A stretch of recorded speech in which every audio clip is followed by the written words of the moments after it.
أعوذ بالله من الشيطان الرجيم. بسم الله الرحمن الرحيم.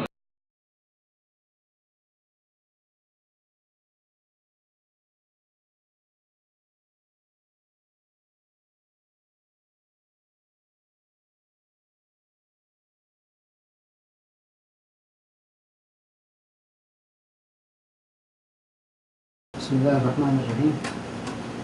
الحمد لله رب العالمين والصلاة والسلام على سيد الأنبياء وخاتم المرسلين سيدنا محمد وعلى آله وأصحابه أجمعين. أما بعد، حضرت قصص الانبیاء سیریز میں حضرت ابراہیم علیہ السلام ابو الانبیاء کے زندگی کے واقعات آپ کے سامنے رکھے تھے. اس کی پہلی قسط تھی اور پہلی قسط میں آپ کو جو باتیں آپ کے سامنے رکھی گئیں ان کا مختصر اعادہ میں آپ کے سامنے رکھتا ہوں. حضرت ابراہیم علیہ السلام وہ واحد نبی اور رسول ہیں جن کی اتباع کا حکم ہمیں دیا گیا ہے، جن کی اتباع کا ہمیں حکم دیا گیا ہے. اللہ تعالیٰ کا ارشاد ہے ان اول الناس بابراہیم للذین اتبعوہ وہذا النبی والذین آمنوا. ابراہیم کی نسبت سے ابراہیم سے نسبت رکھنے کا سب سے زیادہ حق اگر کسی کو پہنچتا ہے تو ان لوگوں کو پہنچتا ہے جنہوں نے اس کی پیروی کی، اور اب یہ نبی اور اس کے ماننے والے اس نسبت کے زیادہ حقدار ہیں. گزشتہ قسط میں حضرت ابراہیم علیہ السلام کے بارے میں کچھ باتیں آپ کے سامنے آئی تھی. بنیادی طور پر ایک تعارف تھا حضرت ابراہیم علیہ السلام کے حوالے سے. اس کا خلاصہ میں آپ کے سامنے رکھوں. حضرت ابراہیم علیہ السلام ابو الانبیاء ہیں، خلیل الرحمن ہیں. اللہ تعالیٰ کا ارشاد ہے واتخذ اللہ ابراہیم خلیلا. حضرت ابراہیم علیہ السلام کا شمار اولو العزم من الرسل سے ہوتا ہے. وہ جو 5 رسول ہیں ان میں سے حضرت ابراہیم علیہ السلام شامل ہیں. اسی طرح سے اللہ تعالیٰ نے حضرت ابراہیم علیہ السلام کو جو خصوصیت دی اور تمام انسانوں میں کسی کو نہیں دی، وہ یہ ہے کہ حضرت ابراہیم علیہ السلام کو امام الناس بنایا گیا. تمام انسانوں کے پیشوا اور امام تھے. حضرت ابراہیم علیہ السلام کے بارے میں فرمایا گیا کہ آپ حنیف تھے، اپنی ذات میں امت تھے. ان ابراہیم کان امہ. اسی طرح سے ایک اور جگہ پر حضرت ابراہیم علیہ السلام کے بارے میں فرمایا کہ وہ شاکر تھے، اور ایک اور جگہ پر حضرت ابراہیم علیہ السلام کے بارے میں فرمایا وفا، یعنی وفا کا حق ادا کرنے والے. وابراہیم الذی وفا.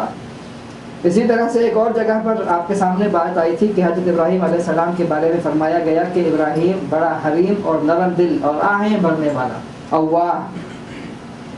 ایک اور چیز جو ہمیں معلوم ہوئی حضرت ابراہیم علیہ السلام کے بارے میں پچھلی قسط میں، وہ یہ تھی کہ سب سے پہلے جسے قیامت کے دن پوشاک پہنائی جائے گی وہ حضرت ابراہیم علیہ السلام ہے.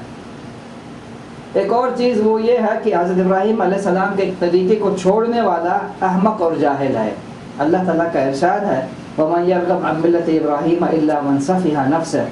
اب کون ہے جو ابراہیم کے طریقے سے نفرت کرے جس نے خود اپنے آپ کو حماقت و جہالت میں مبتلا کر لیا ہو؟ اس کے سوا کون یہ حرکت کر سکتا ہے؟ حضرت ابراہیم علیہ السلام کے حوالے سے 2 دعائیں بڑی معروف ہمیں ملتی ہیں قرآن مجید میں. ربنا وابعث فیہم رسولا منہم. اے رب ان لوگوں میں سے خود انہی کی قوم میں سے ایک رسول اٹھا. اور ایک دوسری دعا ہے وَإِذْ قَالَ إِبْرَاهِيمُ رَبِّ اجْعَلْ هَٰذَا بَلَدًا آمِنًا. جب ابراہیم علیہ السلام نے دعا کی پروردگار اس شہر کو امن کا شہر بنا دے. ہم اپنی نماز میں حضرت ابراہیم علیہ السلام پر درود و سلام بھیجتے ہیں. تحیات جو نماز کا ایک حصہ ہے اس میں حضرت ابراہیم علیہ السلام کا ذکر کیا جاتا ہے. رسول اکرم صلی اللہ علیہ وسلم کے ساتھ حضرت ابراہیم علیہ السلام کا ایک خاص اور گہرا تعلق ہے. ہمیں مختلف جگہوں پر ملتا ہے آپ صلی اللہ علیہ وسلم کی سیرت اور آپ صلی اللہ علیہ وسلم کی احادیث میں.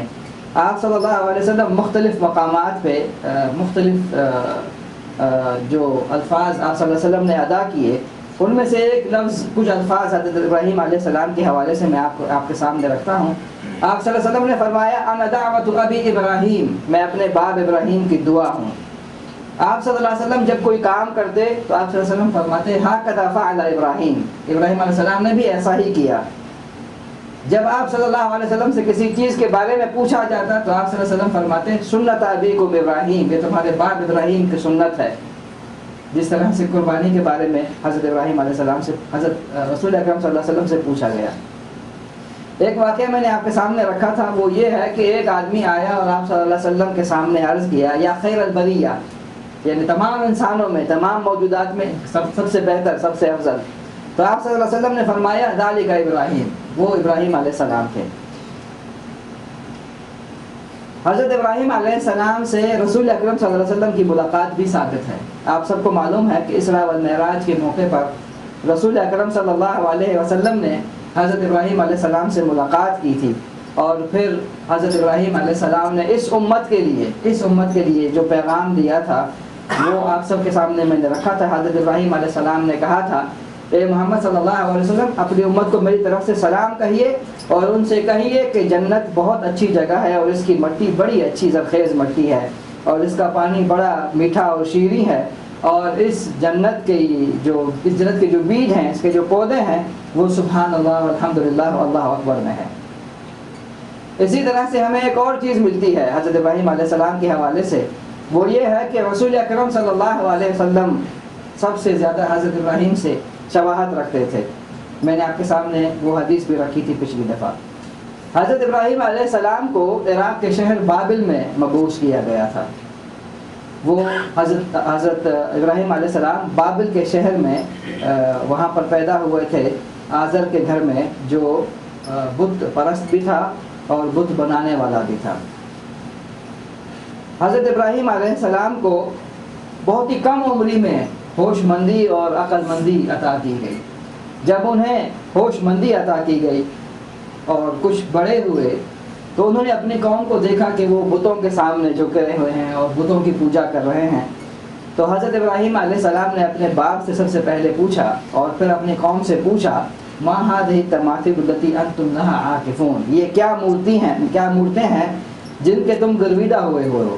تو ان لوگوں کے پاس کوئی جواب نہیں تھا سوائے اس کے جو جواب تمام کفار نے مختلف ادوار میں دیا ہے، اور یہ جواب بھی آج بھی جو لوگ باطل نظریات اور افکار کے جو ہے نا ان کے ماننے والے ہیں، وہ بھی یہی جواب دیتے ہیں. حضرت ابراہیم علیہ السلام کے والد اور ان کی قوم نے اس سوال کے جواب میں کہا، وجدنا آباءنا لها عابدین، ہم نے اپنے باپ دادا کو ایسا کرتے دیکھا. اس سلسلے میں نے آپ کے سامنے بہت ساری باتیں رکھی تھیں، کچھ باتوں کا میں اعادہ کرنا چاہتا ہوں یہاں پر. حضرت ابراہیم علیہ السلام نے اپنے والد آزر سے کہا تھا، یا ابتی لم تعبد ما لا يسمع ولا يبصر ولا يغني عنك شيئا، ابا جان آپ کیوں ان چیزوں کی عبادت کرتے ہیں جو نہ سنتی ہیں، نہ دیکھتی ہیں اور نہ آپ کا کوئی کام کر سکتی ہیں. ان بتوں کو آپ پوجتے ہیں، یہ بت نہ سنتے ہیں، نہ دیکھتے ہیں اور نہ ہی کوئی نفع و نقصان دے سکتے ہیں، کوئی کام نہیں کر سکتے. یہاں پر ایک بڑا لطیف اشارہ ملتا ہے ہمیں، وہ یہ ہے کہ حضرت ابراہیم علیہ السلام نے جب اپنے والد سے یہ بات کہی کہ آپ ان بتوں کی کیوں عبادتیں کرتے ہیں، یہ مورتیاں نہ آپ کو دیکھ سکتی ہیں، نہ آپ کو سن سکتی ہیں اور نہ ہی آپ کو کوئی کام کر سکتی ہیں. اصولاً آزر کو یہ جواب دینا چاہیے تھا کہ تمہارا رب کون سا سنتا ہے، کون سا دیکھتا ہے.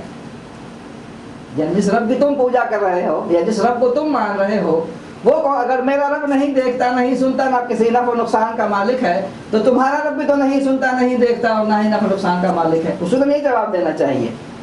لیکن آپ اندازہ کریں، آزر بتوں کو بنانے والا اور بتوں کو پوجنے والا تھا، اسے بھی یقین تھا کہ اللہ تعالیٰ جو حضرت ابراہیم علیہ السلام کا رب ہے، وہ دیکھنے والا بھی ہے، وہ سننے والا بھی ہے اور وہ نفع و نقصان کا مالک بھی ہے. یہ بڑی عجیب بات ہے. یہ چیز آپ کو تمام کفار میں ملے گی. تمام پوری تاریخ اٹھا کر دیکھ لیں، تمام کفار میں یہی چیز آپ کو ملے گی کہ ان کے اندر یقین تھا کہ اللہ تعالیٰ دیکھنے والا ہے، سننے والا ہے، نفع و نقصان کا بھی مالک ہے. اسی طرح سے ہمیں قریش مکہ کے حوالے سے بھی یہی چیز مل رہی ہے. اللہ تعالیٰ نے قرآن مجید میں مختلف آیات میں ان کے عقیدے کے بارے میں بتایا ہے کہ بتاؤ زمین اور آسمان کو پیدا کرنے والا کون ہے. تو قریشی جانتے تھے کہ زمین اور آسمان کو پیدا کرنے والا ہبل نہیں ہے، یہ بت نہیں ہے. زمین اور آسمان کو پیدا کرنے والا لات اور عزا نہیں ہے. وہ مانتے تھے کہ اللہ تعالیٰ ہے. اسی طرح سے ان سے پوچھا جائے، بتاؤ تم جو ہے نا کون ہے جو تمہاری سنتا ہے جب تم سمندر میں گھر جاتے ہو اور طوفان جو ہے نا چاروں طرف سے ہوتا ہے، تم کس کو پکارتے ہو اس وقت؟ تو وہ جواب دیتے تھے، ہم اللہ کو پکارتے ہیں اس وقت. اسی طرح سے ہمیں اکرمہ ابن ابی جہل رضی اللہ تعالیٰ عنہ کا واقعہ ملتا ہے. حضرت اکرمہ فتح مکہ کے بعد بھاگ گئے تھے. فتح مکہ کے بعد حضرت اکرمہ بھاگ گئے اور جدہ پہنچ کے سمندر میں جو ہے نا یہاں پر کشتی میں بیٹھ کے جا رہے تھے کسی اور ملک. راستے میں طوفان آیا. جب طوفان آیا تو لوگ اللہ کو، اللہ وحدہ لا شریک کو پکارنے لگے. حضرت اکرمہ نے کہا تم کیوں پکار رہے ہو اللہ کو؟ تم لات کو پکارو، عزا کو پکارو، منات کو پکارو، حبل کو پکارو، تم اللہ کو کیوں پکار رہے ہو؟ تو لوگوں نے کہا لات، عزا، منات، حبل یہ خشکی میں کام کرتے ہیں، یہاں پر کام نہیں کرتے، یہاں پر صرف اللہ وحدہ لا شریک کام کرتا ہے. تو اکرمہ ظاہر بہت دانا قسم کا آدمی تھا.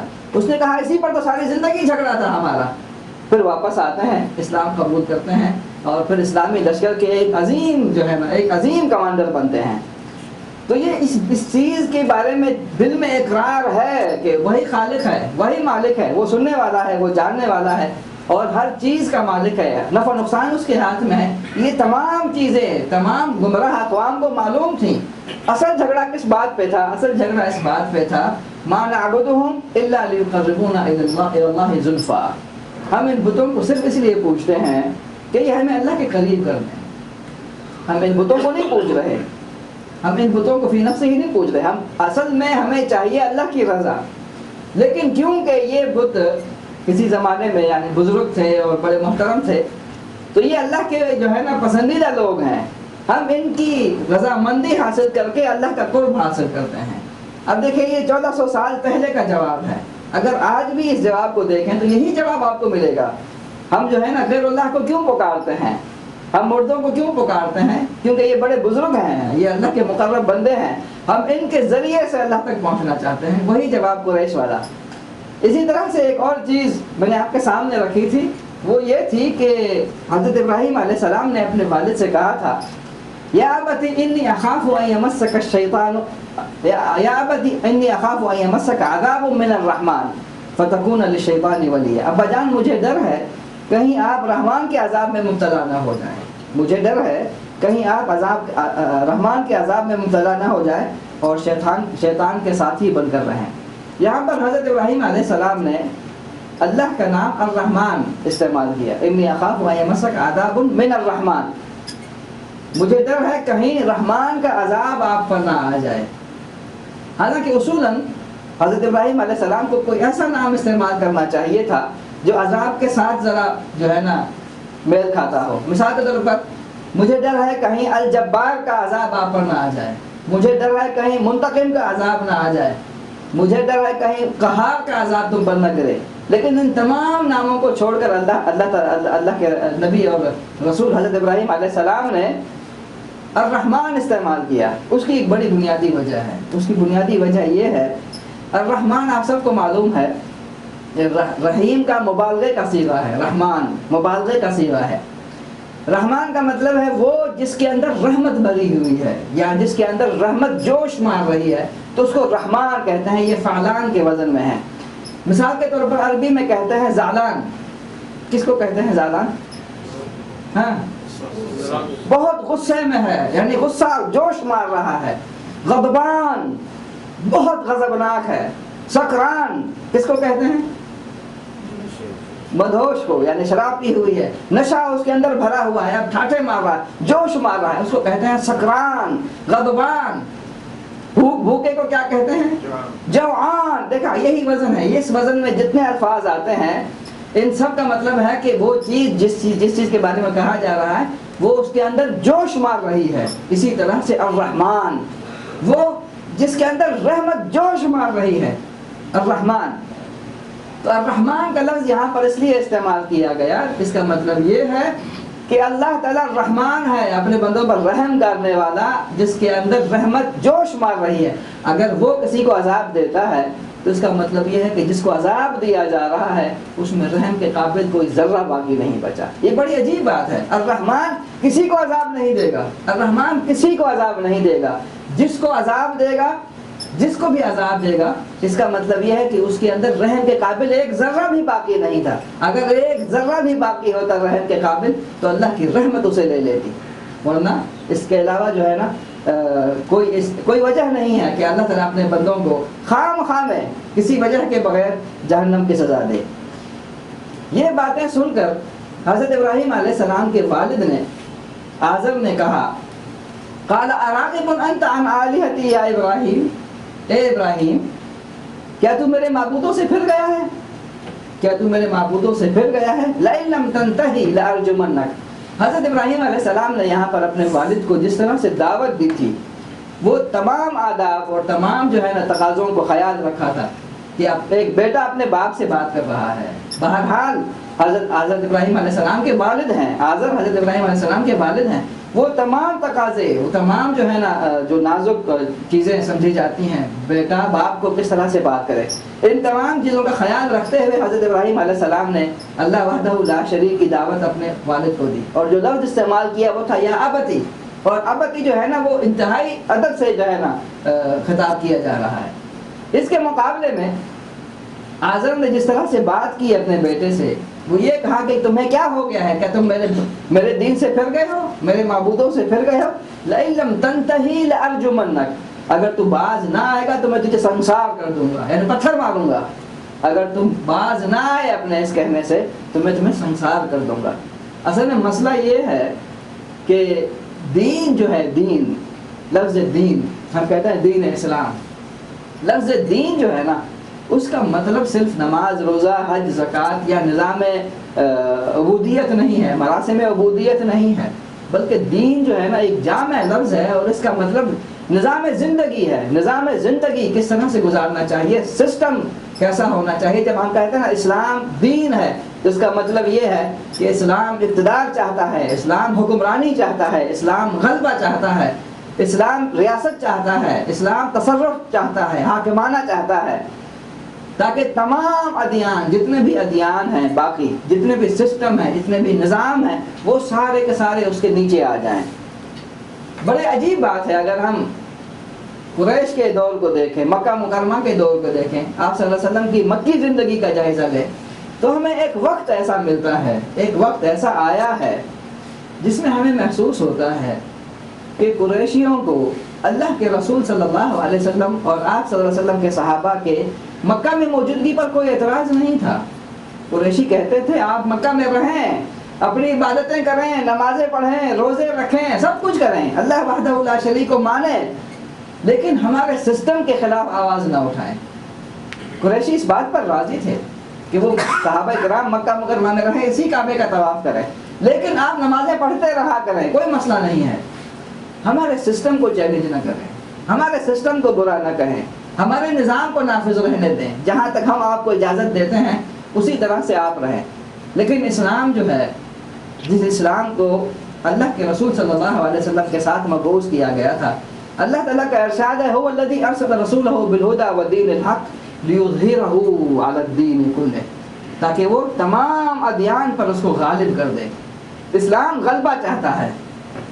اسرائیل میں مسلمان ہیں یا نہیں ہیں؟ اسرائیل میں مسلمان ہیں یا نہیں ہیں؟ ہے یا نہیں ہے؟ اسرائیل کی ریاست کے اندر مسلمان ہیں، مسجدیں قائم ہیں، نمازیں پڑھی جاتی ہیں، رمضان کا روزہ رکھا جاتا ہے، وہاں سے بھی کچھ لوگ آتے ہیں حج اور عمرہ کرنے کے لیے، یہاں پر اسرائیلی ریاست سے آتے ہیں لوگ۔ اس کا مطلب کیا ہے؟ غالب نظام جو ہے اسرائیل کا، اس نے جتنی اجازت دی ہے اسلام کو اتنا اس کو رکھا ہے۔ اگر یہی اسلام اسرائیل میں غلبہ اور اقتدار کی بات کرے تو ایک دن کے لیے، ایک لمحے کے لیے، ایک نماز کے لیے بھی اس کو برداشت نہیں کیا جائے گا، لیکن اس کو برداشت اس وقت تک کیا جاتا ہے جب تک کہ ہمارے تحت ہے۔ نمازیں پڑھو، کوئی مسئلہ نہیں ہے، روزے رکھو، ہمیں کوئی اعتراض نہیں ہے، حج کرنے کے لیے جاؤ، ہم ویزا دیں گے آپ کو، کوئی مسئلہ نہیں ہے، لیکن آپ اقتدار کی بات نہ کریں، آپ دین کی بات نہ کریں، آپ مذہب کی بات کریں بس۔ اسی لیے یہی وجہ ہے کہ آپ دیکھیں گے کہ یہ جو دین ہے نا، غلبہ چاہتا ہے، اقتدار چاہتا ہے، حکمرانی چاہتا ہے، تصرف چاہتا ہے، اور پھر اس کے ماتحت باقی جو ادیان ہیں، جتنی اسلام ان کو اجازت دیتا ہے اتنا ہی وہ رہیں۔ مثال کے طور پر غیر مسلم ریاست کے اندر غیر مسلم شہری، کسی مسلم ریاست کے اندر غیر مسلم شہری جتنا رہ سکتے ہیں، ایک اسلامی ریاست ان کو اجازت دیتی ہے آپ رہیں، آپ کے حقوق ہیں، آپ شہری ہیں ہمارے، لیکن اتنا آپ رہیں گے جتنا ہم آپ کو اجازت دیں گے، اس سے زیادہ نہیں رہ سکتے۔ اسی طرح سے حضرت ابراہیم علیہ السلام کے والد کو اندازہ ہو گیا تھا کہ جس نظام کی بات کی جا رہی ہے، جس اقتدار کی بات کی جا رہی ہے، جس غلبے کی بات کی جا رہی ہے، اس کا مطلب یہ ہے کہ ہمارا سسٹم ختم ہو جائے گا، ہمارا نظام ختم ہو جائے گا۔ اسی لیے آزر نے اپنے بیٹے سے کہا لئن لم تنتہی لارجمنک، اگر تو باز نہ آیا اپنی بات سے تو میں تمہیں سنسار کر دوں گا، واہجرنی ملیہ، بس تو ہمیشہ کے لیے مجھ سے الگ ہو جا۔ حضرت ابراہیم علیہ السلام نے جب یہ جواب دیکھا تو حضرت ابراہیم علیہ السلام نے اپنے والد سے کہا قال سلام علیک، سلام ہے آپ کو، ما سلامہ جس کو کہا جاتا ہے، ساستغفر لک ربی، میں اپنے رب سے دعا کروں گا کہ وہ آپ کو معاف کر دے، انہ کان بی حفیہ، اور میرا رب مجھ پر بڑا مہربان ہے، واعتذرکم، اور میں تمہیں چھوڑ دوں گا، الگ ہو جاؤں گا، وما تدعون من دون اللہ، اور ان ہستیوں کو بھی جنہیں آپ لوگ خدا کو چھوڑ کر پکارتے ہیں، وادعوا ربی عسى الا اکون بدعاء ربی شقیا، میں اپنے رب کو پکاروں گا، امید ہے کہ میں اپنے رب کو پکارنے میں نامراد نہ رہوں گا۔ اب یہاں پر ایک اور سوال پیدا ہوتا ہے، حضرت ابراہیم علیہ السلام جب اپنے باپ سے رخصت ہو رہے تھے تو رخصت ہوتے وقت انہوں نے کہا تھا میں تمہارے لیے استغفار کروں گا، اپنے باپ سے کہا میں تمہارے لیے استغفار کروں گا، اللہ سے دعا کروں گا۔ اب یہاں پر جو سوال پیدا ہوتا ہے وہ یہ ہے کہ کیا ایک مسلمان کسی غیر مسلم کے لیے استغفار کر سکتا ہے، دعا کر سکتا ہے؟ نہیں کر سکتا۔ ایک مسلمان اپنے رشتہ دار کے لیے، اپنے بیٹے کے لیے، اپنے باپ کے لیے استغفار نہیں کر سکتا، دعا نہیں کر سکتا۔ اس کی وجہ یہ ہے کہ ہمیں قرآن مجید کے مطالعے سے معلوم ہوتا ہے کہ اصل رشتہ جو ہے وہ نسلی رشتہ نہیں ہے، خون کا رشتہ نہیں ہے، اصل رشتہ جو ہے وہ دین کا رشتہ ہے، دین کا رشتہ ہے۔ اسی لیے آپ دیکھیں گے کہ حضرت نوح علیہ السلام کے سامنے بیٹے کی موت ہوئی، پوری انسانیت غرق ہو گئی۔ نوح علیہ السلام کس کس کو دیکھتے، لیکن اللہ تعالیٰ چاہتا تھا کہ پوری انسانیت کو سبق دیا جائے، ان کے سامنے بیٹے کو جو ہے نا غرق کیا گیا، رشتہ ٹوٹ گیا، ختم ہو گیا۔ اسی طرح سے ہم دیکھتے ہیں ابراہیم اور آزر، حضرت ابراہیم علیہ السلام اور آزر، باپ بیٹا دونوں کا رشتہ ختم ہو گیا۔ اسی طرح سے ہم اور بھی تاریخ میں اگر ہم دیکھتے جائیں تو ہمیں ملتا ہے کہ کس طرح سے رشتے ناطے جو ہیں وہ خون کی بنیاد پر نہیں بلکہ دین کے بنیاد پر بنتے ہیں۔ حضرت ابراہیم علیہ السلام کے حوالے سے ملتا ہے وما كان استغفار ابراہیم لأبیہ الا عن موعدۃ وعدها ایاہ، ابراہیم نے اپنے باپ کے لیے جو دعائیں مغفرت کی تھی وہ تو اس وعدے کی وجہ سے تھی جو اس نے اپنے باپ سے کیا تھا، فلما تبین له انه عدو للہ تبرأ منہ، مگر جب اس پر یہ بات کھل گئی کہ اس کا باپ خدا کا دشمن ہے تو وہ اس سے بیزار ہو گیا۔ تو معلوم یہ ہوگا کہ حضرت ابراہیم علیہ السلام نے جو استغفار کا وعدہ کیا تھا وہ وعدے کی بنیاد پر استغفار تھا، لیکن جب معلوم ہوا کہ وہ اللہ کا دشمن ہے تو اپنے استغفار سے رک گئے اور دعا سے رک گئے۔ یہ جو واقعات ہوئے تھے، سیرت نگاروں میں اپنا مفسرین کرام نے لکھا ہے کہ اس وقت حضرت ابراہیم علیہ السلام کی عمر 16 سال تھی، اس وقت حضرت ابراہیم علیہ السلام کی عمر 16 سال تھی۔ حضرت ابراہیم علیہ السلام اس مکالمے کے بعد سوچتے ہیں کہ یہ لوگ بتوں کی پوجا کرتے ہیں، گویا برائی کی جو جڑ ہے وہ یہ بت ہے، لہذا منصوبہ بناتے ہیں کہ برائی کے جڑ کا خاتمہ کیا جائے۔ ہمیں معلوم ہے کہ یہ لوگ ان بتوں کو خدا مانتے ہیں، اگر ہم ان کے خدا کو توڑ دیں تو ان کو معلوم ہو جائے گا نا کہ ان کے خدا خود اپنی حفاظت نہیں کر سکتے، تمہاری کیا حفاظت کریں گے۔ اسی لیے حضرت ابراہیم علیہ السلام نے قرآن مجید میں ملتا ہے ایک مرتبہ کہا وَتَاللَّهِ لَأَكِيدَنَّ أَصْنَامَكُمْ بَعْدَ أَن تَوَلَّوْا مُدْبِرِينَ، وَتَاللَّهِ لَأَكِيدَنَّ أَصْنَامَكُمْ بَعْدَ أَن تَوَلَّوْا مُدْبِرِينَ، اور خدا کی قسم میں تمہاری غیر موجودگی میں ضرور تمہارے بتوں کی خبر لاؤں گا۔ انہوں نے قوم سے کہا تھا جب تم چلے جاؤ گے یہاں سے، جب بت قدا خالی ہو جائے گا تو میں تمہارے بتوں کی خبر لوں گا۔ حضرت ابراہیم علیہ السلام کی قوم میں ایک دن ایک ایسا ہوتا تھا جس میں وہ تہوار مناتے تھے۔ ایک تہوار ایسا تھا جس میں پورا شہر اپنا کھانا پینا بت خانے میں رکھتا تھا، بت خانے میں رکھ کے وہ شہر سے باہر چلا جاتا تھا، پورا شہر باہر سے، بچے عورتیں سب مل کے باہر جاتے تھے وہ تہوار مناتے اور پھر واپس آ کے بت خانے میں وہ کھانا کھاتے تھے۔ ان کے یہاں تصور یہ تھا کہ ہم جو ہے نا یہاں پر کھانا رکھ رہے ہیں تو یہ جو ہمارے الہ ہیں، یہ جو بت ہے، یہ کھانے میں برکت دیتے ہیں۔ ایک مرتبہ ایسا ہوا کہ وہ تہوار آیا، لوگوں نے کھانے رکھے بت خانے میں اور سب کے سب چلے گئے شہر سے باہر یہ تہوار منانے کے لیے۔ ایسے میں حضرت ابراہیم علیہ السلام سے کہا گیا کہ آپ بھی ہمارے ساتھ چلیں تہوار پہ۔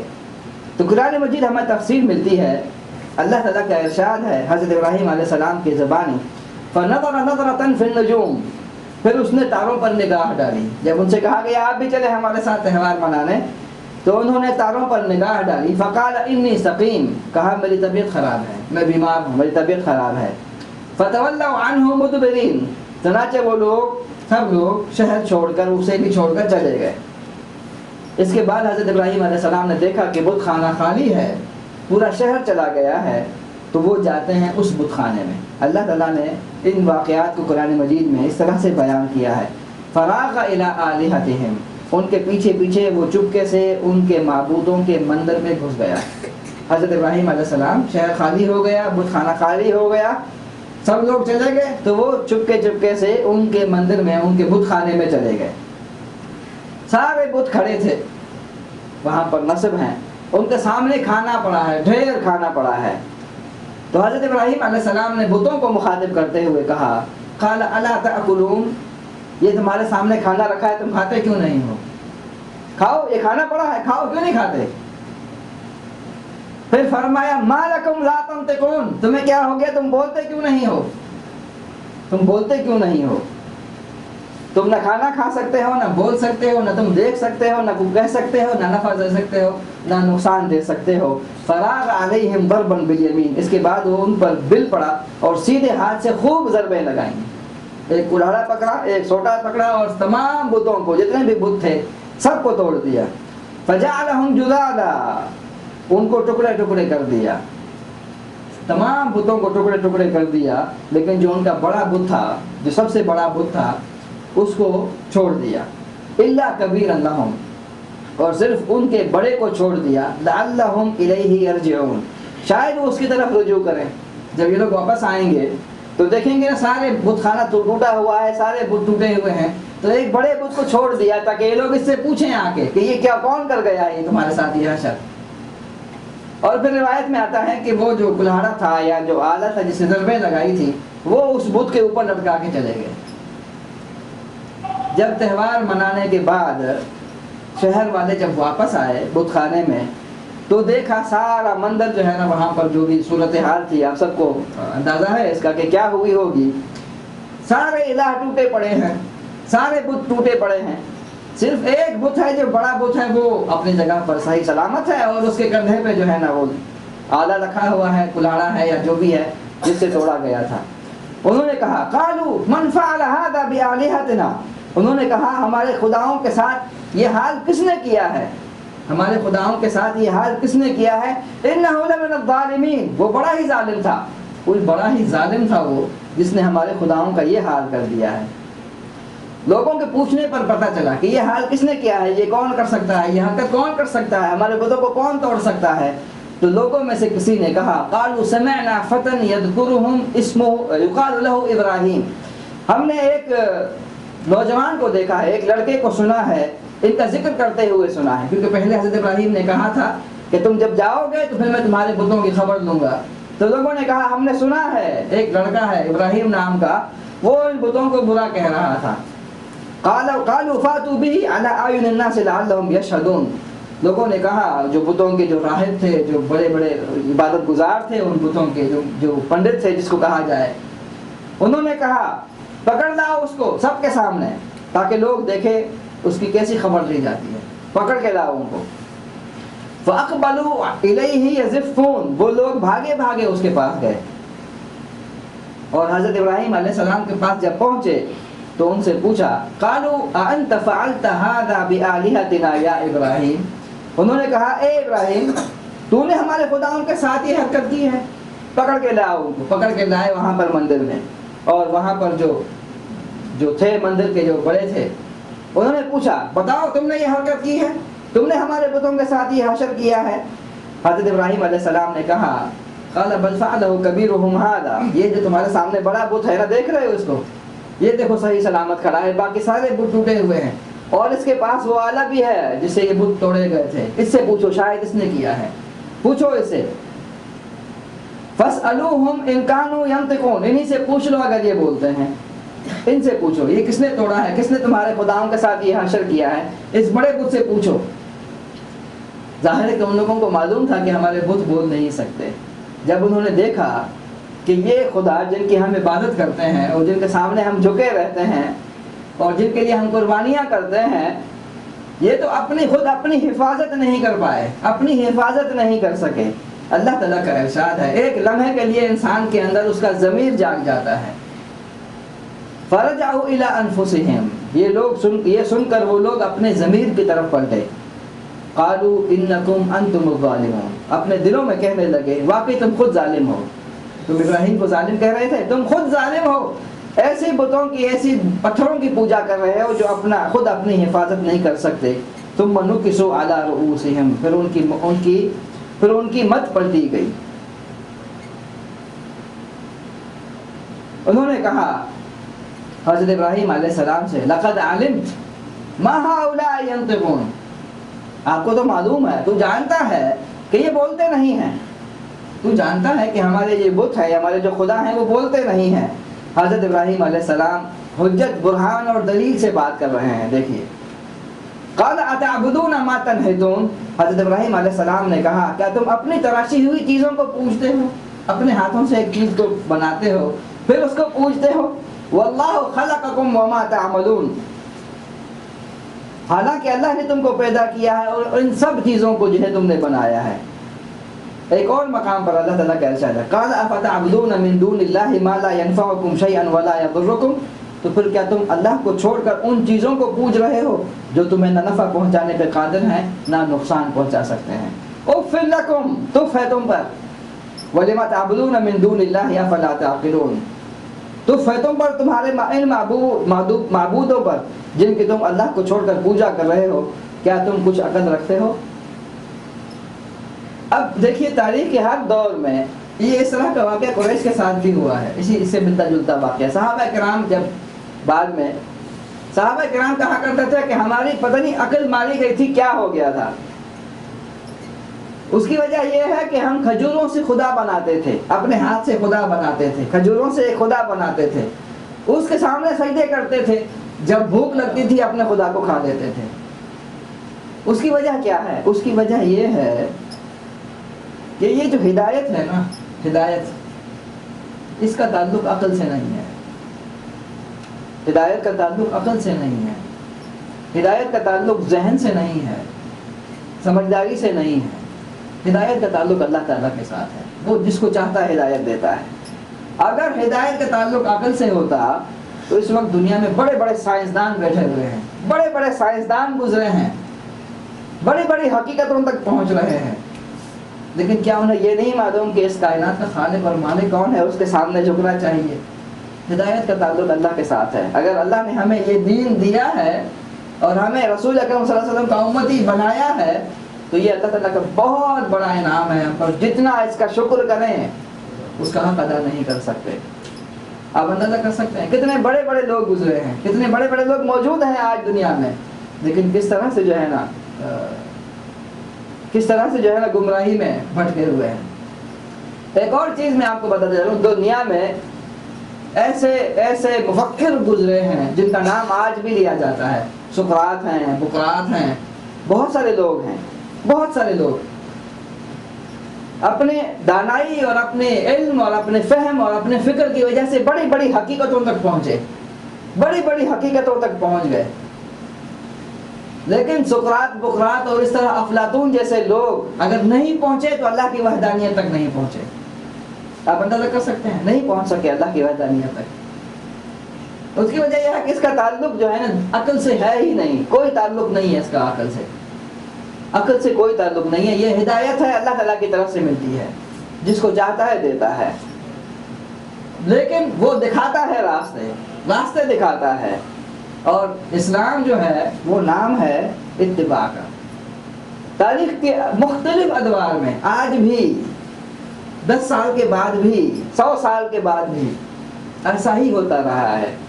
جب حق کے سامنے طاغوت اپنی دلیلیں ختم کر چکا ہوتا ہے، جب طاغوت کے سامنے کوئی دلیل باقی نہیں بچتی، عقل اور منطق سے وہ بات نہیں کر سکتا، جب مغلوب ہو جاتا ہے تو اس کے پاس ایک ہی چارہ رہتا ہے. وہ چارہ کیا ہے؟ یا تو دعوت حق دینے والوں کو جیل میں ڈال دو، یا انہیں سزا دو، انہیں مار ڈالو. اور یہی بات جو ہے نا اس وقت بھی ہوئی، تاریخ کے مختلف ادوار میں ہوتی رہی ہے. جب لوگوں نے دیکھا کہ حضرت ابراہیم علیہ السلام عقل اور منطق اور دلیل سے بات کر رہے ہیں، تو ان کے پاس کوئی جواب نہیں تھا سوائے اس کے قالوا حرقوا، انہوں نے کہا جلا دو اس کو، جلاؤ اس کو، وانصروا آلہتکم ان کنتم فاعلون، ان کنتم فاعلین، جلا ڈالو اس کو اور حمایت کرو اپنے خدا کی اگر تمہیں کچھ کرنا ہے، اگر تم ان کی نصرت کرنا چاہتے ہو ان خداؤں کی، تو حضرت ابراہیم علیہ السلام کو آگ میں ڈالو اور پھر اپنے خداؤں کی مدد کرو، اپنے خداؤں کی حمایت اور نصرت کرو. قالوا ابنوا له بنيانا فالقوه في الجحيم، اس کے لیے ایک الاؤ تیار کرو اور دیکھتی ہوئی آگ کے ڈھیر میں پھینک دو. روایات میں ملتا ہے، یہ اسرائیلی روایات ہیں، ہو سکتا ہے صحیح ہو سکتا ہے غلط ہو. روایات میں ہمیں ملتا ہے کہ وہ جو آگ جس میں حضرت ابراہیم علیہ السلام کو پھینکا گیا، اس کے لیے جو لکڑیاں تیار ہوئی، جو لکڑیاں تیار کی گئیں، اس زمانے کی عورتیں منتیں مانا کرتی تھیں، منت کیا کرتی تھی کہ میرا یہ کام ہو جائے تو ابراہیم کو جلانے کے لیے لکڑیاں جمع کروں گی. اس طرح سے پوری قوم نے مل کر لکڑیاں جمع کی اور ایک ایسا پہاڑ تیار کیا آگ کا کہ جس میں جب دہکائی گئی آگ تو اب مسئلہ یہ ہوا کہ حضرت ابراہیم کو اس میں پھینکا کیسا جائے، کس طرح سے پھینک دیں اس کو، حضرت ابراہیم علیہ السلام کو اس آگ میں کیسے ڈالا جائے. تو اس وقت ایک آلہ تیار ہوا جس کو منجنیق کہتے ہیں، منجنیق آلہ ہے وہ اس کو کہا جاتا ہے. اور اس منجنیق کے آلے میں حضرت ابراہیم علیہ السلام کو رکھا گیا اور پھر اسی آلے کے ذریعے سے حضرت ابراہیم علیہ السلام کو اس آگ میں پھینک دیا گیا. علامہ اقبال کا شعر ہے، بڑا عجیب شعر ہے، اس کو یاد ہے؟ بے خطر کود پڑا آتش نمرود میں عشق، عقل محو تماشائے لب بام ابھی. بڑی عجیب بات ہے کہ اگر آپ عقل اور منطق کی بات کرتے ہیں، عقل اور منطق کی جو ہے نا اس کے بنیاد پر سوچتے ہیں، تو اسلامی تاریخ میں جو کچھ بھی ہوا ہے نا وہ کبھی نہیں ہوتا، کبھی نہیں ہو سکتا تھا. جو کچھ ہوا ہے اسلامی تاریخ میں کبھی ممکن نہیں ہے کہ یہ ہو سکے. اسی طرح سے اگر ہم عشق کی بات کریں تو عشق کی بنیاد پر یہ سب کچھ ہوا ہے. میں کہتا ہوں کہ اس دین کو غالب کرنے کے لیے ایک لفظ ہے، بڑا عجیب لفظ ہے، برا سمجھتے ہیں ہم اس کو، لیکن اس دنیا سے سر پھرے لوگ جو ہے وہی اس دین کو غالب کرتے ہیں. اگر عقل اور منطق اور سوچ اور سمجھ کے مطابق فیصلہ کریں گے نا، کبھی بھی باطل کے سامنے مقابلہ نہیں ہو سکتا. کبھی 313 1000 کا مقابلہ نہیں کر سکتے تھے، ممکن نہیں تھا کہ وہ کر سکیں. جتنی قربانیاں دی گئی ہیں اگر عقل کی بنیاد پر اس کو ناپا جائے تو کبھی ممکن ہی نہیں تھا کہ یہ قربانیاں ہوں. اسی طرح سے حضرت ابراہیم علیہ السلام، جن کو معلوم تھا کہ جس نے مجھے پیدا کیا ہے اگر اس کی راہ میں میری جان جائے تو اس سے بڑھ کے اور کیا ہو سکتا ہے، اس سے بڑھ کے اور کون سا کام ہو سکتا ہے. تو اس طرح سے حضرت ابراہیم علیہ السلام کو اس منجنیق میں ڈالا گیا اور پھر پھینکا گیا. جب حضرت ابراہیم علیہ السلام پھینکے جا رہے تھے، راستے میں تھے، یوں سمجھے ہوا میں ہیں، آگ کی طرف جا رہے ہیں، اس وقت حضرت ابراہیم علیہ السلام نے ایک دعا کی تھی. وہ دعا رسول اکرم صلی اللہ علیہ وسلم نے بھی کی تھی بعد میں. وہ دعا تھی حسبنا اللہ ونعم الوکیل، اللہ ہمارے لیے کافی ہے اور وہی بہترین کارساز ہے، وہی ہمارا وکیل ہے، وہی ہماری مدد کرنے والا ہے. حضرت ابراہیم علیہ السلام کی پوری زندگی آزمائشوں سے بھری ہوئی ہے. آپ سب کو معلوم ہے نا، پوری زندگی آزمائشوں سے بھری ہوئی ہے. ایک اور آزمائش اور ہمارے لیے رہتی دنیا تک کے لیے سبق ہے، وہ یہ ہے کہ جب حضرت ابراہیم علیہ السلام فضا میں معلق تھے، آگ کی طرف جا رہے تھے، تو ایک فرشتہ آیا. بتایا جاتا ہے کہ حضرت جبریل علیہ السلام تھے. انہوں نے آ کے حضرت ابراہیم علیہ السلام سے کہا یا ابراہیم الک حاجہ، اے ابراہیم میں تمہارے کوئی کام کر سکتا ہوں. میں تمہارا کوئی کام کر سکتا ہوں؟ حضرت ابراہیم دیکھ رہے ہیں اپنی آنکھوں سے کہ وہ آگ کے علاوہ میں جانے والے ہیں، اور ایک فرشتہ اللہ کی طرف سے آیا ہے اور وہ پوچھتا ہے کیا تمہیں کوئی ضرورت ہے، میں تمہاری کوئی مدد کر سکتا ہوں؟ دیکھیں حضرت ابراہیم علیہ السلام کیا جواب دیا۔ ہم میں سے کوئی آدمی ہوتا تو فوراً کہتا پوچھتے کیا ہو، دیکھتے نہیں ہو کیا ہو رہا ہے، ابھی پوچھ رہے ہو۔ لیکن حضرت ابراہیم علیہ السلام نے جو جواب دیا وہ کیا تھا؟ حضرت ابراہیم علیہ السلام نے کہا اما الیک فلا، میں تمہاری کوئی حاجت پوری کر سکتا ہوں؟ حضرت ابراہیم علیہ السلام نے کہا اگر تم کرنا چاہتے ہو مت کرو، نہیں ہے مجھے ضرورت کسی کی۔ واما الی اللہ فنعم، اگر اللہ تعالیٰ کی مدد چاہیے تو ہاں، ہر وقت چاہیے، ہر لمحہ چاہیے، ہر وقت چاہیے، ہر لمحہ چاہیے۔ اور پھر ابھی حضرت ابراہیم علیہ السلام آگ تک پہنچے نہیں تھے کہ بارش کے فرشتے نے اجازت چاہی کہ میں آگ کو بجھا دوں، بارش کے فرشتے نے اجازت چاہی کہ میں آگ کو بجھا دوں، لیکن اللہ تعالیٰ نے حضرت ابراہیم علیہ السلام کے لیے، قیامت تک آنے والے انسانوں کے لیے یہ ہمیں سبق دیا ہے کہ اللہ تعالیٰ کی راہ میں جو لوگ قربان ہوتے ہیں پھر اللہ ان کی حفاظت کے سامان بھی تیار کرتا ہے۔ اللہ تعالیٰ نے آگ کو حکم دیا کُنَّا یا نار کونی بردن و سلاما علی ابراہیم، اے آگ ٹھنڈی ہو جا سلامتی کے ساتھ ابراہیم پر، اے آگ ٹھنڈی ہو جا سلامتی کے ساتھ حضرت ابراہیم علیہ السلام پر۔ علماء کرام کہتے ہیں کہ اگر اللہ تعالیٰ آگ کو سلامتی کا حکم نہ دیتے، اے آگ ٹھنڈی ہو جا سلامتی کے ساتھ بردن و سلامن علی ابراہیم، اگر آگ کو حضرت ابراہیم علیہ السلام پر سلامتی کا حکم نہ دیا جاتا تو کہا جاتا ہے کہ حضرت ابراہیم علیہ السلام اس آگ میں ٹھنڈک سے جو ہے نا، ٹھنڈک کی وجہ سے ان کو اذیت پہنچتی، لیکن اللہ تعالیٰ نے آگ کو حکم دیا ٹھنڈی ہو جا سلامتی کے ساتھ۔ ایک اور چیز وہ یہ ہے کہ اگر اللہ تعالیٰ اس حکم میں حضرت ابراہیم علیہ السلام کا نام نہ لیتے تو قیامت تک کے لیے آگ ٹھنڈی ہو جاتی، لیکن اللہ تعالیٰ نے فرمایا اعلیٰ ابراہیم، خاص ابراہیم کے لیے، خاص ابراہیم کے لیے۔ اگر ابراہیم نہ کہتے تو پھر یہ آگ قیامت تک کے لیے ٹھنڈی ہو جاتی، لیکن اللہ نے فرمایا صرف ابراہیم کے لیے ٹھنڈی ہو جا سلامتی کے ساتھ۔ ایک روایت میں آتا ہے، یہ بھی اسرائیلی روایت ہے، کہ حضرت ابراہیم علیہ السلام کو جب آگ میں ڈال دیا گیا اور حضرت ابراہیم علیہ السلام آگ کے درمیان آ کر پہنچ گئے تو لوگوں کا جمع غفیر تھا جو تماشا دیکھ رہا تھا کہ کیا ہوتا ہے، اب ہم دیکھیں کیا ہوتا ہے۔ تو روایت میں آتا ہے کہ ایک بہت ہی چھوٹی سی چڑیا تھی، ایک ننھی چڑیا،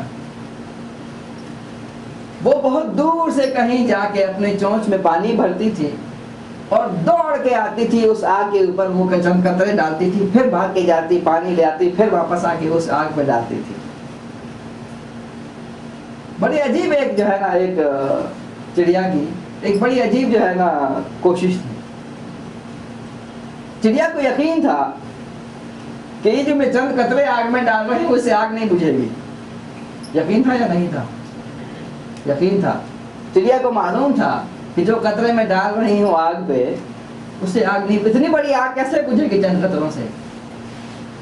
لیکن چڑیا اپنی کوشش کرتی رہی، پانی بھر کے لاتی، آگ کے اوپر ڈالتی، پھر جاتی، پھر آگ کے اوپر ڈالتی۔ کسی نے کہا اے بے وقوف چڑیا، اے بے وقوف چڑیا، تو کیا سمجھتی ہے یہ چند قطرے تو آگ میں ڈال رہی ہے، کیا اس سے آگ بجھ جائے گی؟ چڑیا نے کہا مجھے معلوم ہے اس سے آگ نہیں بجھے گی۔ چڑیا نے کہا مجھے معلوم ہے اس سے آگ نہیں بجھے گی، لیکن قیامت کے دن جب اللہ تعالیٰ پکار کے کہے گا کون ہے جنہوں نے حضرت ابراہیم علیہ السلام کو آگ کے بجھانے کی کوشش کی، تو اس وقت میرا نام لیا جائے گا۔ کون وہ لوگ ہیں جنہوں نے ابراہیم کی آگ کو بجھانے کی کوشش کی تو میرا نام لیا جائے گا۔ اس سے ہمیں جو سبق ملتا ہے وہ کیا ہے؟ اس سے جو ہمیں سبق ملتا ہے وہ یہ ہے، اس وقت پوری دنیا میں آگ لگی ہوئی ہے، پوری دنیا میں آگ لگی ہوئی ہے۔ اسلام اور مسلمان جس پستی میں، جس مغلوبیت میں اور جس حالت میں اس وقت ہیں، عقل اور منطق کہتی ہے، زمینی حقائق کہتے ہیں کہ یہ دین دوبارہ کبھی سر نہیں اٹھا سکتا، یہ دین کبھی دوبارہ سر نہیں اٹھائے گا۔ عقل یہی کہتی ہے، زمینی حقیقت یہی کہتی ہے، لیکن دوسری طرف ایک آسمانی حقیقت ہمارے پاس موجود ہے، اللہ کی کتاب۔ اللہ کی کتاب کہتی ہے کہ یہ دن غالب ہونے کے لیے آیا ہے، دوبارہ غالب ہوگا، یہ دوبارہ غالب ہو کے رہے گا۔ اب سوال یہ ہے کہ ایک بہت بڑی حقیقت ہے، کتب اللہ لأغلبن انا ورسلی، اللہ نے لکھ دیا ہے میں اور میرے رسول ہمیشہ غالب ہوتے رہے ہیں، یہ دین غالب ہونے کے لیے آیا ہے، یہ کبھی مغلوب نہیں ہوا، کبھی مغلوب نہیں ہوا۔ آپ صلی اللہ علیہ وسلم کی بعثت سے لے کر 1924 تک یہ دین کبھی مغلوب نہیں ہوا۔ آپ اندازہ کر سکتے ہیں کتنی صدیاں گزر گئی، کبھی مغلوب نہیں ہوا۔ 1924 میں خلافت عثمانیہ ٹوٹ گئی تھی، اور اس کے ٹوٹنے کے بعد مسلمان بکھر گئے، اور وہ جو زوال شروع ہوا تھا وہ آج تک جاری ہے۔ اس سے پہلے کبھی تاریخ میں امت مسلمہ کا یہ حال نہیں تھا جو آج ہمارا ہے۔ اب اللہ تعالیٰ کی کتاب اور اللہ کے رسول صلی اللہ علیہ وسلم کی احادیث ہمیں بتاتی ہے کہ یہ دین دوبارہ غالب ہوگا، یہ دین دوبارہ جو ہے نا اس کی حکمرانی ہوگی، اس دین کی دوبارہ جو ہے نا قیادت ہوگی، اور پھر تمام ادیان اس کے ماتحت آ جائیں گے۔ یہ ایک ایسی حقیقت ہے، ایک ایسی حقیقت ہے جو بارہا ایسا ہوا ہے، تاریخ کے مختلف ادوار میں ایسا ہوا ہے۔ اب سوال یہ ہے کہ دین غالب ہوگا، ہو کر رہے گا، اس میں کوئی شک نہیں ہے، کسی کو بھی شک نہیں ہونا چاہیے۔ اب سوال یہ ہے کہ اس کے غلبے میں اگر ہم کوشش نہ کریں، ہم جدوجہد نہ کریں، تو کیا ہمارے کوشش نہ کرنے سے یہ دین غالب نہیں ہوگا؟ کیا ہوگا یا نہیں ہوگا؟ ایک ایسی حقیقت اللہ تعالیٰ نے اس کو لکھ دیا ہے، یہ غالب ہوگا۔ ایک بڑی عجیب بات میں آپ کو بتاؤں، عجیب بات یہ ہے کہ رزق کا ذمہ اللہ نے لیا ہے یا نہیں لیا؟ رزق اللہ کے ذمہ ہے یا نہیں ہے؟ کچھ چیزوں کا ذمہ اللہ نے لیا ہے، کچھ چیزوں کا ذمہ اللہ نے نہیں لیا۔ بڑی عجیب بات ہے، کچھ چیزوں کا ذمہ اللہ نے نہیں لیا۔ اللہ تعالیٰ نے دین کو غالب کرنے کی ذمہ داری نہیں لی، اللہ تعالیٰ نے دین کو غالب کرنے کی ذمہ داری نہیں لی۔ آپ سمجھتے ہیں جس وقت اقرا کی وحی نازل ہوئی تھی، اقرا کی وحی جس وقت آئی تھی، اللہ تعالیٰ اگر چاہتا فرشتے بھیج سکتا تھا یا نہیں بھیج سکتا تھا؟ سکتا تھا یا نہیں؟ اسی وقت دین غالب ہو سکتا تھا جس لمحے اقرا کی وحی نازل ہوئی۔ کوئی ضرورت نہیں تھی، 13 سال کی اذیتوں کی کوئی ضرورت نہیں تھی، اور پھر بدر کی، احد کی، حنین کی، تمام چیزوں کی ضرورت نہیں تھی۔ اللہ کے رسول صلی اللہ علیہ وسلم کو اپنے چچا شہید کرنے کی ضرورت نہیں تھی، اپنا دندان شہید کرنے کی ضرورت نہیں تھی، ان تمام چیزوں کی ضرورت نہیں تھی۔ اللہ چاہتا فرشتے نازل کر دیتا۔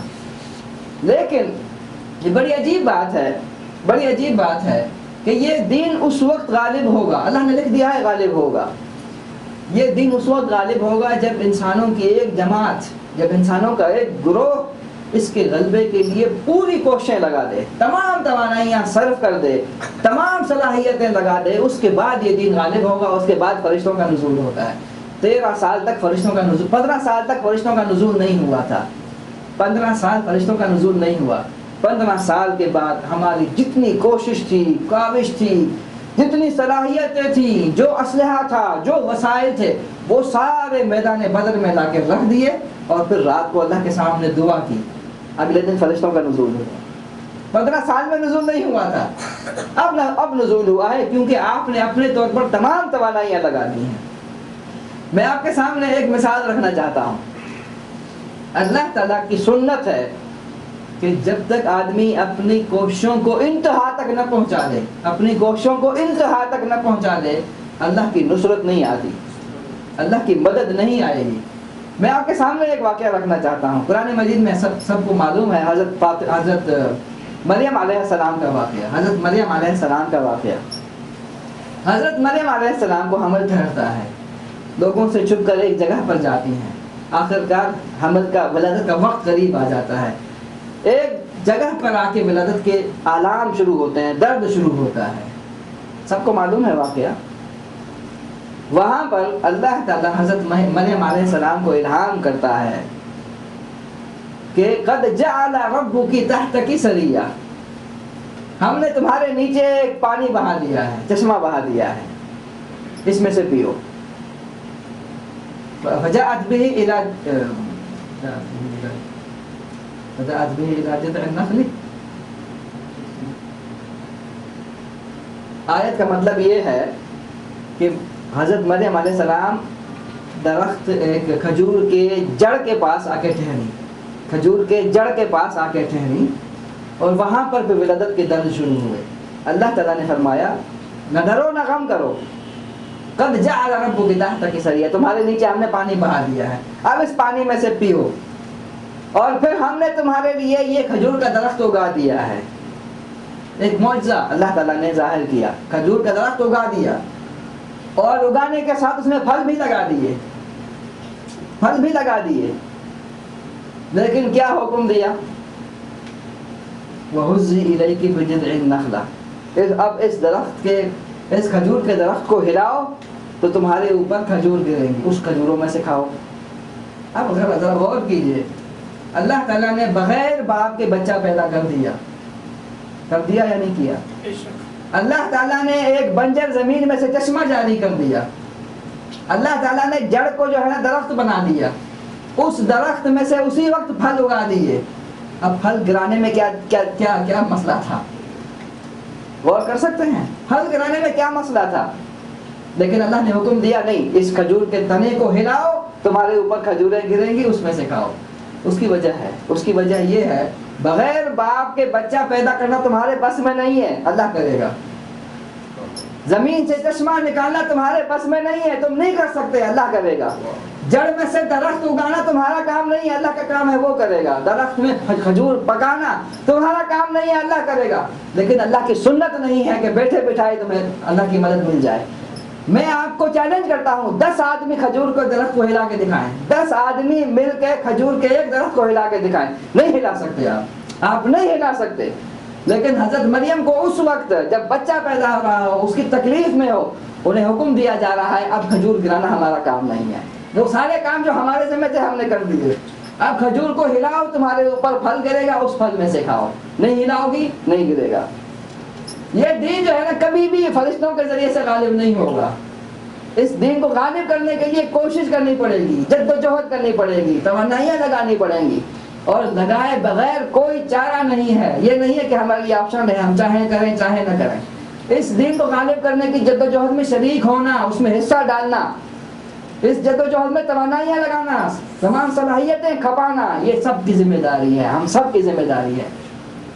دین غالب ہوتا ہے، کل ہوتا ہے، 100 سال کے بعد ہوتا ہے، نہیں ہوتا ہمارا کام نہیں ہے، وہ ہماری ذمہ داری نہیں ہے۔ جو چیزیں ہماری ذمہ داری میں ہیں ہم اس کا خیال کریں، جو چیزیں ہماری ذمہ داری میں نہیں ہیں ہم اس کو چھوڑ دیں۔ قیامت کے دن اس چڑیا کا نام لیا جائے گا ان لوگوں میں سے جنہوں نے حضرت ابراہیم علیہ السلام کے لیے دہکائی گئی آگ کو بجھانے کی کوشش کی تھی۔ قیامت کے دن اسلام کے غلبے کے لیے کیا ہمارا نام لیا جائے گا یا نہیں لیا جائے گا؟ یہ بہت ہی اہم اور بہت ہی بڑا سوال ہے ہم سب کے لیے۔ حضرت ابراہیم علیہ السلام کے واقعات میں جو سبق ملتا ہے وہ یہی سبق ہے کہ ہم اپنی توانائیاں لگا دیں، اپنی کوششیں صرف کریں، اپنی محنت کریں، کوشش کریں، اور پھر نتائج سے بے پرواہ ہو جائیں۔ حضرت ابراہیم کو معلوم نہیں تھا کہ آگ ان کے لیے ٹھنڈی ہو رہی ہے، ان کو معلوم نہیں تھا، انہوں نے تو اپنی جان دے دی، بس ٹھیک ہے چلو بھائی دیکھیں جائے گی، باقی اللہ کا کام ہے۔ لیکن حضرت ابراہیم علیہ السلام کو اپنی جان دینے کے بعد، آگ میں کود جانے کے بعد جو نتائج بعد میں برآمد ہوئے وہ یہی ہیں کہ اللہ کی مدد اور نصرت اپنے بندوں کے ساتھ ہر حال میں شامل رہتی ہے، وہ اپنے بندوں کو کبھی تنہا نہیں چھوڑتا۔ وَأَرَادُوا بِهِ كَيْدًا فَجَعَلْنَاهُمُ الْأَخْسَرِينَ، وہ چاہتے تھے کہ ابراہیم کے ساتھ برائی کرے مگر ہم نے ان کو نیچا دکھا دیا۔ قیامت تک کے لیے سب لوگوں کو معلوم ہے۔ کھلی نشانی دیکھنے کے بعد جب آگ بجھ گئی، سب جل کے بھسم ہو گیا، حضرت ابراہیم علیہ السلام برآمد ہوئے وہاں سے۔ جو جلا ان کی رسیاں جلی، باقی ان کا نہ کپڑا جلا نہ ان کا ایک بال بھی جلا، وہ صحیح سلامت باہر آ گئے۔ اتنی کھلی نشانی، اتنی بڑی نشانی پوری قوم نے اپنی آنکھوں سے دیکھی، لیکن اس کھلی نشانی کو دیکھنے کے باوجود کوئی شخص ایمان نہیں لایا، کوئی شخص ایمان نہیں لایا سوائے ایک شخص کے، سوائے ایک آدمی، پوری قوم میں سے ایک آدمی جو تھا اس نشانی کو دیکھ کر ایمان لے آیا تھا، اور وہ حضرت لوط علیہ السلام ہے۔ فآمن لہ لوط، اس وقت لوط نے اس کو مانا۔ ہم اسی پر اکتفا کرتے ہیں، انشاءاللہ تعالی اگلے مہینے زندگی رہی تو آگے کے جو واقعات ہیں وہ آپ کی خدمت میں پیش کریں گے۔ اللہ تعالیٰ سے دعا ہے ہم نے جو کچھ بھی سنا اس پر ہمیں عمل کرنے کی توفیق عطا فرمائے۔ اللہ تعالیٰ